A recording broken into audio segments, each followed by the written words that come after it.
এই কিছুদিন আগে একজন ওরিয়েন্টালিস্ট, ইসলাম বিদ্বেষী, সর্বপ্রথম তার কলম দিয়ে যখন এটার ব্যাপারে লেখালেখি শুরু করেছে, নাস্তিকরা ওইটা থেকে পয়েন্ট ধরেই আজ অবধি আম্মা জানের এই বিবাহ নিয়ে কথা বলে।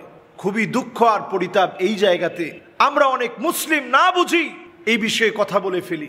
প্রিয় হাজিরিন, নবী করিম সাল্লাল্লাহু আলাইহি ওয়াসাল্লামকে যারা গালিগালাজ করবে তাদের ব্যাপারে একটি প্রশ্ন এখন আমাদের জনমনে প্রত্যেকের কাছে এই প্রশ্নটি সুপরিচিত।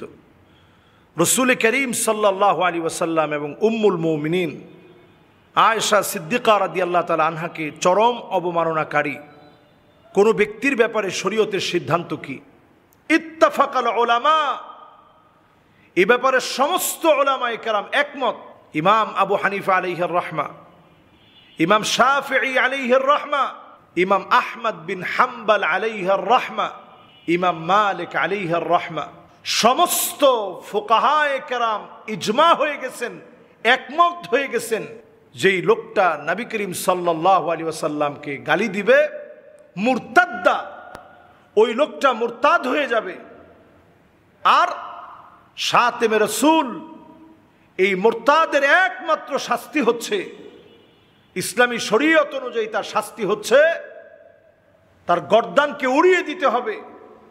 তার শাস্তি হচ্ছে রাষ্ট্রীয়ভাবে হলেও আইনানুগ সিদ্ধান্ত নিয়ে তার ব্যাপারে ফাঁসি কার্যকর করতে হবে। ঠিক কিনা বলেন? এটা ইসলামী শরিয়ার আইন। আমাদের দেশে প্রায় সময় আমরা দেখি অনেক সুশীল সমাজ যারা নিজেদেরকে সুশীল মনে করে, এরকম কিছু সুশীল সমাজের ব্যক্তিবর্গ আছে যারা প্রায় সময় নবী করিম সাল্লাল্লাহু আলাইহি ওয়াসাল্লামের আম্মাজানের সঙ্গে বিবাহ নিয়ে তারা কথা বলে। আমরা ইতিপূর্বেও নানা নাস্তিকদের প্রশ্নের উত্তর এই বিষয়টি নিয়ে কথা বলেছি। রাসূল করিম সাল্লাল্লাহু আলাইহি সাল্লাম প্রথম ব্যক্তি নন যিনি আম্মাজান আয়েশা সিদ্দিকা রাদিয়াল্লাহু তাআলা আনহাকে 9 বছরে বিবাহ করেছেন। এরকম নবী করিম সাল্লাল্লাহু আলাইহি সাল্লাম প্রথম ব্যক্তি নন। পৃথিবীর ইতিহাস আপনি ঘেটে দেখেন, বিবাহের হিস্ট্রি আপনি ঘেটে দেখেন, আরবের সেই সময়ের লোকদের হিস্ট্রি আপনি ঘাটেন, যারা প্রতিনিয়ত নবীজির পিছনে লাগা ছিল, কেমন করে আল্লাহর হাবিব মুহাম্মদ সাল্লাল্লাহু আলাইহি সাল্লামের একটি দোষকে ধরবে, চারিত্রিকভাবে আল্লাহর হাবিব সাল্লাল্লাহু আলাইহি সাল্লামকে অপদস্থ করবে, লাঞ্ছিত করবে, প্রতিনিয়ত তাদের কার্যক্রম ছিল এটি। সেই মানুষগুলো একদিনের জন্য আম্মা জানের সঙ্গে বিবাহের ব্যাপারে কথা বলতে পারে নাই। একদিনের জন্য তারা এই প্রশ্ন উঠায় নাই এই বিবাহ নবীজি সাল্লাল্লাহু আলাইহি সাল্লাম কিভাবে করলেন, এই বিবাহ কেন করলেন। কারণ নবীজি সাল্লাল্লাহু আলাইহি সাল্লাম আম্মা জানকে বিবাহ করার পূর্বেই আবু বকর রাদিয়াল্লাহু তাআলা আনহুর কাছে একাধিক ব্যক্তি প্রস্তাব দিয়েছে। আপনি বেশি দূরে যাওয়া লাগবে না, আল বিদায়া ওয়ান নিহায়া কিতাব খুলে দেখেন, একাধিক ব্যক্তি প্রস্তাব দিয়েছে বিবাহের জন্য, যাদের প্রত্যেকের বয়স ছিল, কারো বয়স 50, কারো বয়স 55। এই বয়সের লোকেরা যখন আরবে বিবাহের জন্য প্রস্তাব দিয়েছে, আল্লাহ রাব্বুল আলামিন সিদ্ধান্ত নিয়ে রেখেছেন নবীজির সঙ্গে আম্মাজান আয়েশা সিদ্দিকা রাদিয়াল্লাহু তাআলা আনহাকে বিবাহ করাবেন। যত আম্মাজানদের হিস্ট্রি আছে আপনি একটু ঘেটে দেখেন, আম্মাজান আয়েশা সিদ্দিকা রাদিয়াল্লাহু তাআলা আনহা সবচেয়ে অল্প বয়সে হওয়ার কারণে সবচেয়ে বেশি হাদিস বর্ণনা করেছেন, যেখানে অন্যান্য আম্মাজানেরা কেউ 200, কেউ বা এর চাইতে কম অথবা এর চাইতে একটু বেশি, সেখানে 2000-এর অধিক হাদিস আম্মাজান একা বর্ণনা করেছেন।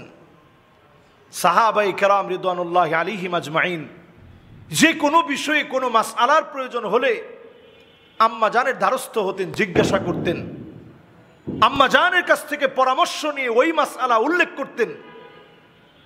নবীজি সাল্লাল্লাহু আলাইহি ওয়াসাল্লামের এই বিবাহের পিছনের হিকমা ছিল নবীজির এই রেখে যাওয়া ওয়ারিস। কারণ নবীজি কোনো সম্পদ রেখে যান নাই, নবীজি সাল্লাল্লাহু আলাইহি সাল্লাম কোনো দিনার, কোনো দিরহাম রেখে যান নাই।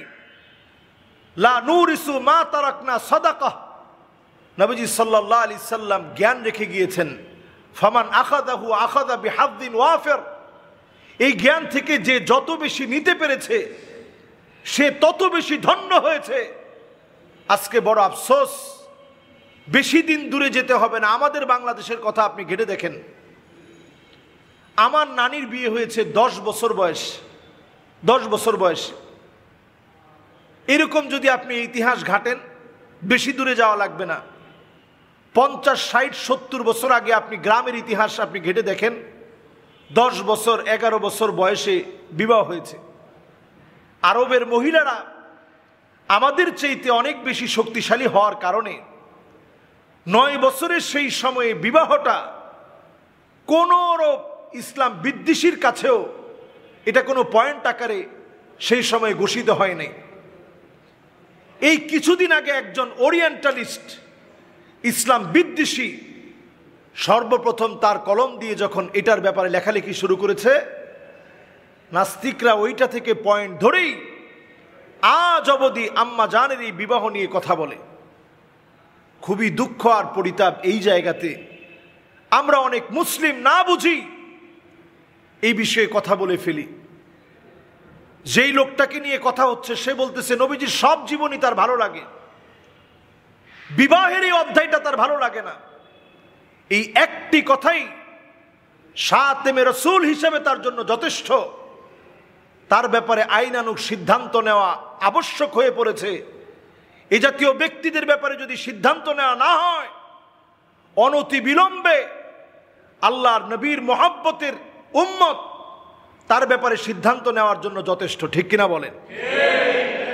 এজন্য প্রিয় হাজরিন, আমরা যারা শুনছি, যারা কথাগুলা বলছি, নবী প্রেমে সিক্ত হয়ে বলছি, আল্লাহর নবীর উপরে যদি আপনার মহব্বতের জায়গা পরিষ্কার না হয়, নবীজিকে যদি দিল থেকে আপনি মহব্বত করতে না পারেন, লা ইউমিনু আহাদুকুম হাত্তা কুনা হাব্বা ইলাই মিন ওয়ালিদিহি ওয়া ওয়ালাদিহি ওয়ান নাসি আজমাইন। নিজের সন্তানের চাইতে, জীবনের চাইতে, মা বাপের চাইতে নবীজিরে বেশি মহব্বত করা লাগবে। নবীজি সাল্লাল্লাহু আলাইহি সাল্লাম এমন জীবনী আমাদেরকে রেখে গিয়েছেন আমাদের জন্যে, যেই জীবনী সম্পর্কে আল্লাহ রাব্বুল আলামিন বলছেন ওয়া ইন্নাকা লাআলা খুলুকিন আযীম। সুমহান চরিত্র নবীজি রেখে গিয়েছেন। আযীম বলা হয় ওই চরিত্রকে যেটা সমুদ্র, মহাসমুদ্রের চাইতেও বড়, যার কোনো কুল কিনারা নাই, এমন চরিত্র নবীজি সাল্লাল্লাহু আলাইহি সাল্লাম আমাদের জন্য রেখে গিয়েছেন। নবীজির জীবন আদর্শকে আল্লাহ রাব্বুল আলামিন লাকাদ কানা লাকুম ফি রাসূলিল্লাহি উসওয়াতুন হাসানা, কুদওয়া বলা হয় নাই, উসওয়া বলা হয়েছে। তার মানে জীবনের এমন কোনো একটা দিক নেই যেই দিকটা আপনি অনুসরণ করতে পারবেন না। নবীজির জীবনের পুরা দিকগুলা যদি আপনি চিন্তা করেন, মা জানিন নবী সাল্লাল্লাহু আলাইহি সাল্লাম মিন কাউলিন আও ফি'লিন আও তাকরিরিন আও সিফাতিন খিলকিয়াতিন আও খুলুকিয়াতিন হাকীকাতান আও হুকমান হাত্তা আল হারাকাত ওয়াস সাকানাত ফিল ইয়াকযাতি ওয়া ফিল মানাম। আল্লাহর নবী কিভাবে ঘুমাতেন, কিভাবে ঘুম থেকে উঠতেন, আল্লাহর নবী কিভাবে খেতেন, আল্লাহর নবী কিভাবে বলতেন, জীবনের প্রত্যেকটা দিক যদি আপনি চিন্তা করেন, প্রত্যেকটা দিক থেকে আপনি আদর্শ খুঁজে পাবেন। নাস্তিকরা নবীজি সাল্লাল্লাহু আলাইহি সাল্লামের জীবনী পড়তে পড়তে বহু নাস্তিক আবার ইসলামের দিকে ফিরে আসছে, ইসলামের সৌন্দর্যে আকৃষ্ট হয়েছে। আমরা আল্লাহ রাব্বুল আলামিনের কাছে ইমানের দৌলত চাই।